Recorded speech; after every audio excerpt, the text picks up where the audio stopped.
Hi there. My name is Lindsay Rainwater, founder and CEO of the Women in Fitness Association.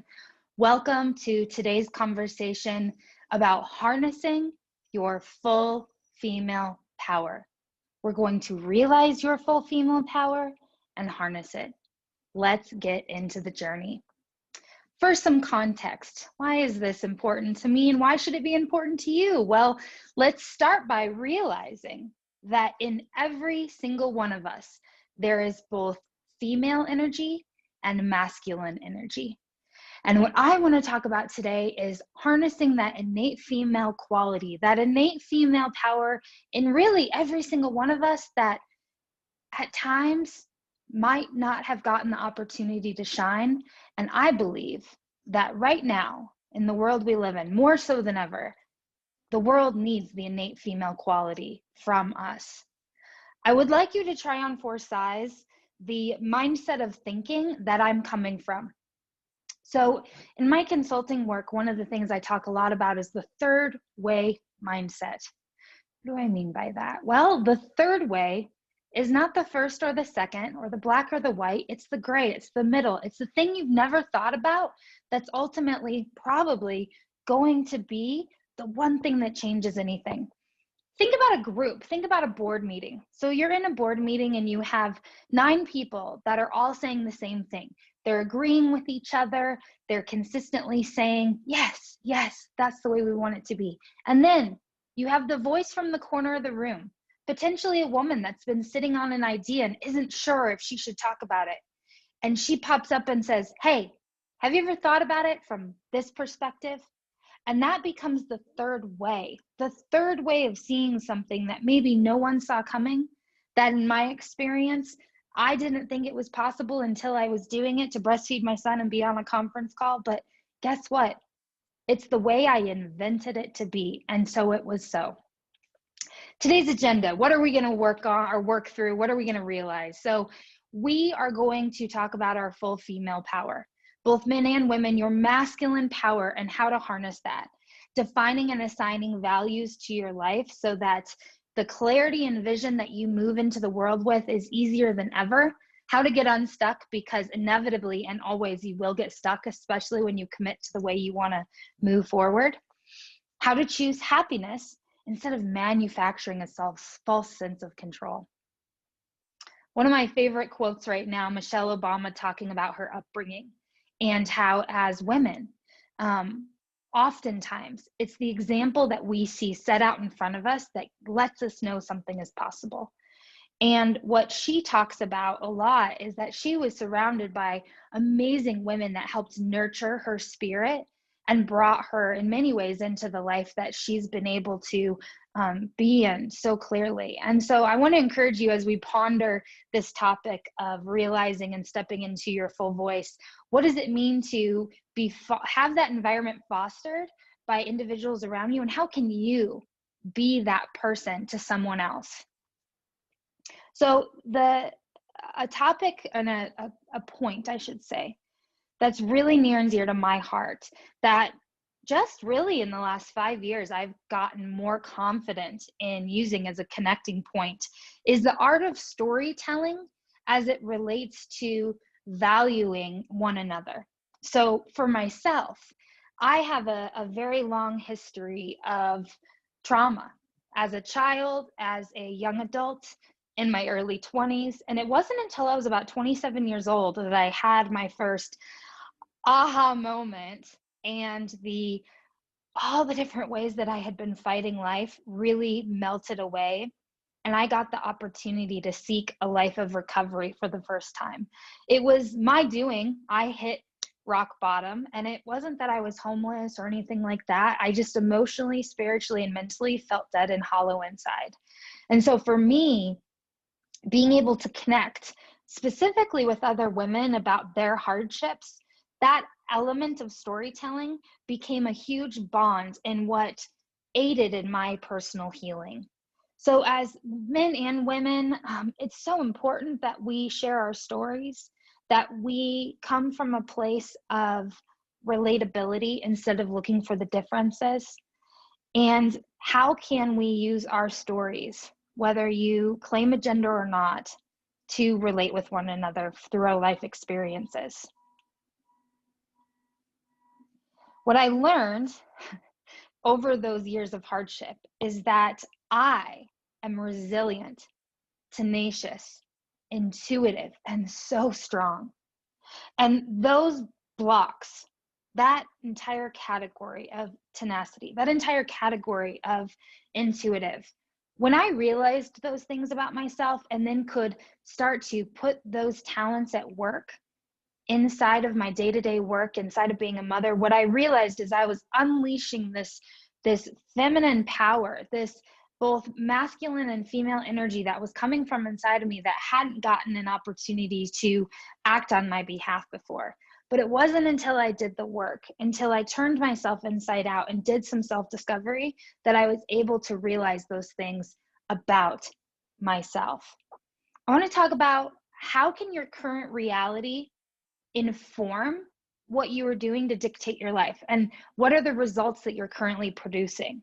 So one of the very first steps, and really, at least this was how it was for me, to start to get to where you want to go, you have to realize where you are. Okay, now Lindsay, that sounds so simple and so generic. Well, it isn't actually, because so oftentimes we go through our day-to-day motions and we do our things and we build our grocery list and we go to the store, or maybe we're not privileged enough to make those kinds of decisions. Maybe we're trying to, I don't know, like pay for something that we hadn't been able to pay for in the past. We're trying to make our mortgage payment, whatever that is for you, whatever that reality check is for you. Get clear on where you are. Start to take an inventory of actively, how are you showing up in your life? How would you like to be showing up in your life? What are the results that you're producing? Start to put it on paper. And when you do that, when you have a hard stop, my husband and I got the opportunity in March when COVID hit to really look at, and we had started this journey before that, but really look at, gosh, what are the results that we're producing in our life? Where are we spending our money? What needs to get cut out? And there was some stuff like, I'm kind of embarrassed to say it, but like, Lindsay, you don't need eyelash extensions. Lindsay, you don't need to go to the nail salon. Lindsay, you don't need to tan. Like the list of things that I had been doing to, accentuate my outer appearance, however you want to say it. Ladies, like, I know you can relate to this. It's like some of the first stuff that can get cut out, right? Maybe we don't need Hulu and Netflix. Talk about luxury decisions. Like, we're not trying to find water every day. We're trying to figure out what, streaming service to get cut out. I think if we're fortunate enough to have the privilege to think that way, we have to stop and audit our life so that we can think about what's coming next. And I want to underscore that, I've been given a lot of opportunities in my life, and a lot of those opportunities have come from my white privilege. And so I'm not blind to the fact that I get to talk about this from this context because of that setup. And that makes me sick. Like, the good news is that I'm an active part of changing that in my life and in the platforms like WIFA that I'm involved in. But I just want to say that, like, if you don't know what I'm talking about, or you can't relate to it for one reason or another, that's okay. These steps that I designed in this presentation are extremely simple, just to get you going on the path. We can all stop and take inventory of where we are in our life right now, and then be willing to look at what you see on paper. What your bank account, what your calendar says is where you find your value. Once you know how you're showing up, once you see that inventory, you can start connecting those dots and say, okay, what's happening in my life right now? What's the result that I'm producing? You can start to refine that and get to work on what I call your compass. Are you living the life that you're dreaming up of, or are you living the life that your boss, your best friend, or your spouse designed for you? By taking an inventory, looking at it square in the eye, writing down exactly where your time and money are going, you can start to see, okay, this is the result that I'm producing, and I want to be producing this result. So what are some of the activities that I can do to start to generate something new in my life? A conscious stream of thought, a way that you can put together this compass, is ask yourself some of these questions for productivity or for creativity. If you want to screenshot this page or take a picture of it with your phone, this is one that you can use in your journal. Write down, why do you do what you do? How do you define your work? What gives your life meaning? Where do your views on work and life complement one another? And where do they clash? Does one drive the other? How does this relate to the female voice? Well, I'll tell you, if you are showing up in life any other way than how you are innately designed to do it, it's going to show up here. If you're having to fake it or pretend to be more masculine or more feminine, then you're going to see it in the results that you are producing. Identifying your female empowered self is truly what will set you free. The value identification process is one of the most enlightening things that you can do for yourself, and you can do it at any stage in your career. So how in the world do you create values? Well, you look at your bank account, you look at your calendar, and you're going to see, especially since you just did your inventory, exactly where your value is. What do you value? Do you value health, clothing, shopping, vacations, travel, your toddler? I know for me, a lot of my money right now goes towards my children and well-being. Those are the things right now that I'm spending the most effort on, is staying healthy, staying totally available to the life that I'm creating, and making sure that my children are cared for as well, and that they have nutritious food and activities and care when I'm working. And so when you start to look at those things, you can really see, like, how do your values stack up? And just like I just did in a really short period of time, once you can see those things listed out, you can create a couple of categories that you will then see, like, oh, I value that. For me, the top values are making sure that my well-being is covered, that I'm taking care of myself, both spiritually, emotionally, and physically. From there, it's my relationship with my husband. So on that bank account or on my calendar, do I see some date nights, some, evenings that we sit up talking? Do I see those things showing up in my life?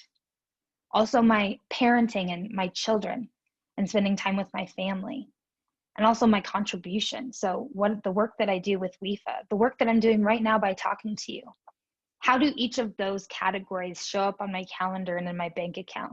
And does that then bear fruit to what I value in life? One of the aspects that influences this more than really anything else is who you spend the most time with. You might say, well, Lindsay, it's a mixed global pandemic. I spend the most time with my kids. Well, if that's true, how many Zoom calls are you on? Have your circles of friends hopped over to the virtual world? Are you spending more time FaceTiming calls instead of just audio calls? How are you connecting with your community? Because I get that our life is much different than it was 6 months ago. However, you can create a Fab Five to support your process at any time you want. I would argue that your Fab Five gets to look stronger than it's ever looked before, because it could be anyone, anywhere in the world. That's always been an option, but now more so than ever. You are the sum median of the people you spend the most time with. So those 3 to 5 people that you spend the most time with, you are a representation of those 3 to 5 individuals. So choose wisely. And if you don't like who those 3 to 5 are right now, pick a new crew. When you create a life and then align roles, you set yourself free in a whole new way.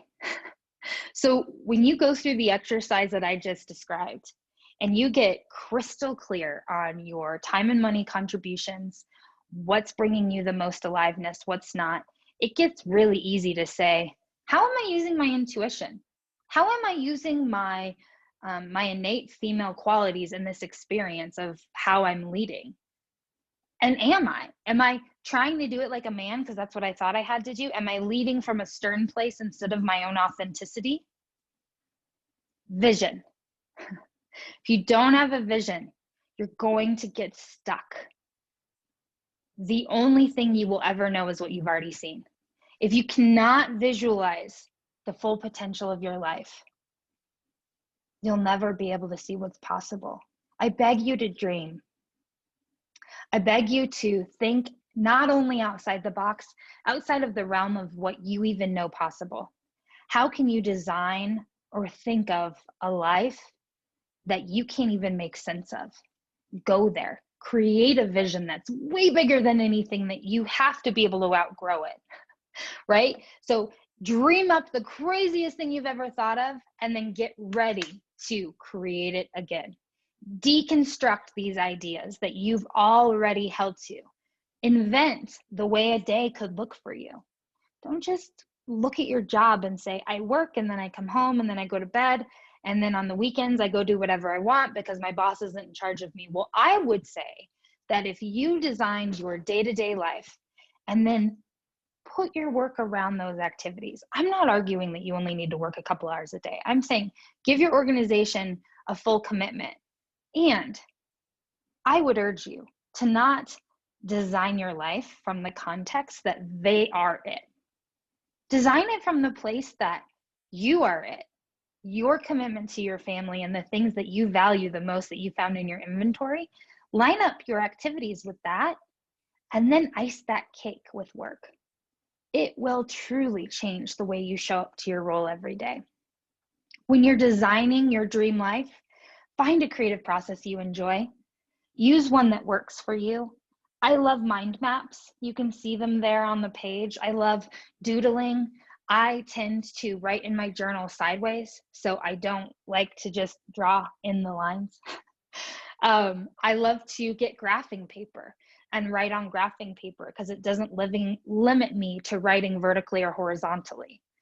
Get colored pens. This all might sound extremely juvenile and not helpful, but I'm telling you, if you engage a creative process before you enlist on these types of activities, you will see a different result. So invest in some colored pencils that make you smile. Put on your favorite Rihanna song and get your dance on before you start in on this type of work. So let's talk a little bit about how do you get unstuck. Here's what's going to happen. I don't want to guarantee it because there's no guarantees in life, but I will tell you, based on my consistent experience, as soon as you claim a path, you know which way you're going to go. And so as soon as you do that, be ready for the things to get thrown in your pathway, the rocks, the boulders, the people. It will happen because you know clearly where you want to go. So get ready for someone to say, nope, look over there. Nope, look over here. So when that happens, how do you get unstuck? These mind maps are a really great way to get there. Write on your paper in categories. Maybe you need a linear process. So make bullet points like, here's the things that happened. Here's the results that I'm producing. Here's my actual plan. Compare and contrast. How do I get back to my plan and away from the results that I'm currently producing? The inventory activity is not just something you do once. It's something you do every time you feel that dip in energy and you know, like, I'm not coming from my innate female power. I'm not coming from my innate understanding of who I am. So how do I get back to that if I've fallen off of it? And this is how you can create a map, find the patterns, and get back to the plan you know you have. Reflect, restore, regenerate. So just like when you're training for a marathon or a sprint or any other type of running race, you would never expect your body to be able to train without some sort of a reprieve day, some sort of a rest day, some sort of rehab.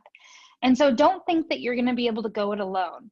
The way that you personally recharge or you know, have a rest day looks different for everybody. For me, I love the balance of time alone and time with people that bring energy to me. So I love sitting down and having a really invigorating conversation and talking about how to change the world. And then I love to sit and read alone. And so for me, it's that introverted extrovert balance of the two that really nurture my soul. So find out what that is for you and then be able to rely on it. I also use the method of mentorship to fuel myself and to have a reflection that I've got 3 to 5 people that are my personal board of directors. They're the people that I call and say, this is going on. Can I bounce it off of you? And they will give me their straightforward as they can perspective. And my role is to listen. So build a team of mentors that you can work with and rely on for reflection and help, so that even if you're in a good place, you can still talk about it with someone. There's a couple helpful tips just straight from my own catalog that work really well for me to access creativity and to get in touch with myself. So what I really believe that the world needs more of from women is our commitment to our innate female qualities and how they relate to our business leadership skills. What do I mean by that? Well, that intuitive ping that you get when you're in a meeting and you're surrounded by potentially a group of men and you feel uncomfortable putting your voice into the room. Follow that ping, say, I hear you, fear, and I'm gonna talk anyway, and put your voice into the room. In my experience, that intuitive thought usually never lets me down. I might be sweating and nervous the whole time I'm talking, but whatever I'm supposed to say is meant to be in that room. It's not only your intuition, it's the caring and nurturing aspect of who you are that allows your humanity to come into business. I'm not saying men are inhumane, but the woman's ability to nurture and create and give birth to things is one of our innate traits that comes with our birthright. And in doing so, we bring businesses and people into the world and into leadership roles that might not have ever been there, because we can spot the tiniest iota of spark in someone and connect that spark with a role that gives them the opportunity to flourish. And the next thing you know, they're the next CEO. I truly believe women have that capacity. We are extremely emotionally intelligent. We can pick up on vibes that might not ever been able to be picked up before if we are paying attention. So for me, in order to access what I just described as some of the innate female powers, in order to do that, I have to be available. I have to be in my full power, and I have to be standing in that truth in order to even access these things. I call that my creative flow state. When I'm in my creative flow state, a lot of the time I make my best decisions. I am my most alive and available. And one of 3 ways that I access those things, there's a lot more than 3 here, but these are 3 categories of ways that I access that place. Movement. So I exercise every day because I love it. The bonus benefits are great, but I exercise every day to access a part of me that I don't otherwise get to really access. The part of me when I'm on a 45-minute run and I'm 30 minutes in and I want to walk and I say no and I keep running. I dance. So I love to dance. I love to play with my kids. Any of those things help me access creativity. Expanding my mind, making sure that I'm listening to podcasts, I am taking in new information, and I am challenging myself to think differently than I might have been thinking before. When I create these reliable processes that work for me, I'm able to come home to them over and over and over again. And when I do that, it creates this like fresh breath of access that I don't normally have otherwise. As we know, Aristotle says we are repeatedly what we do. So find habits that work for you and create keystone habits that you can return to so that you always are rejuvenated. I want to talk about happiness for a minute. Happiness is a term that gets tossed around a whole lot, and I want to talk about it from the context of we choose to be happy. We don't get to be happy. It's not something that we like pluck off the shelf at Target. It's not something that we have on loan because of the person we're in a relationship with gives us happiness. We become happy because of the things that we habitually do that bring joy and satisfaction into our lives. One of the easiest ways to feel happy, in my opinion, is to give to others, to be of service to others.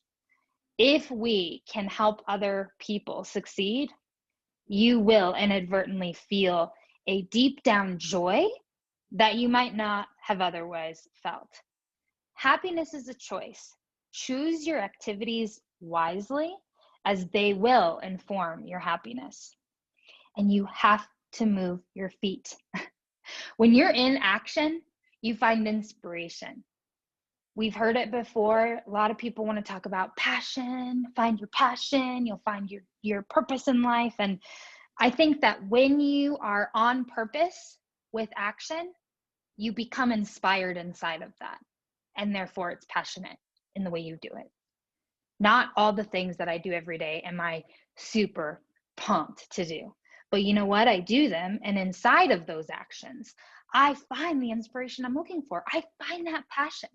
So do not, for any reason, if you wake up every day and you don't feel passionate about what you're doing, keep moving your feet.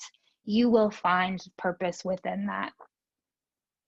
Do not ever forget that when you start looking over your shoulder or comparing Instagram feeds, that is where your joy and that happiness you've worked so hard to obtain will be robbed from you.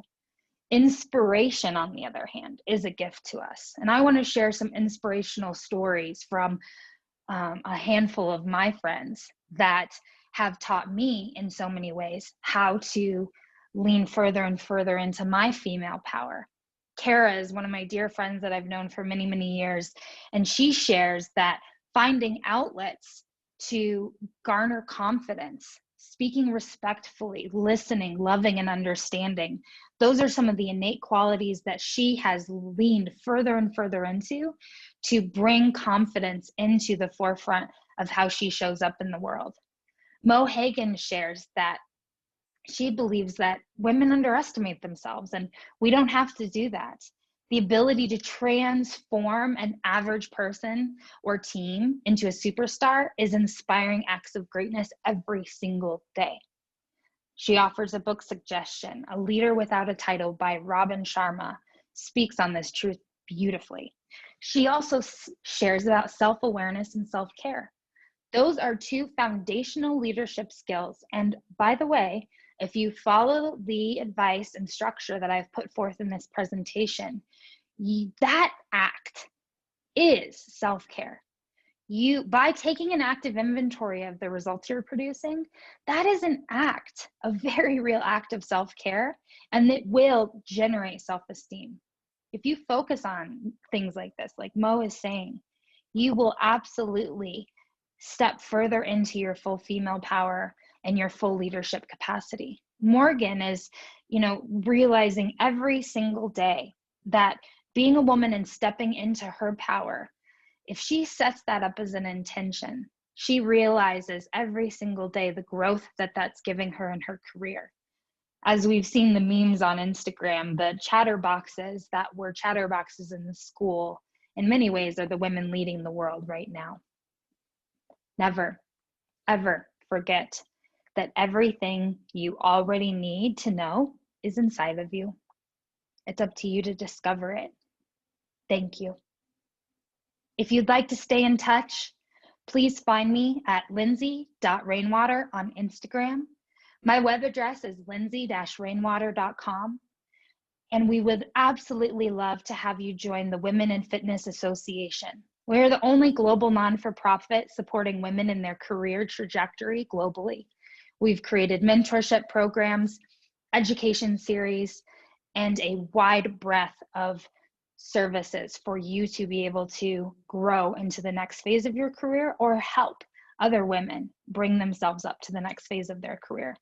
Go over to womeninfitness.org. We would love to have you join us. Thank you for this opportunity to share.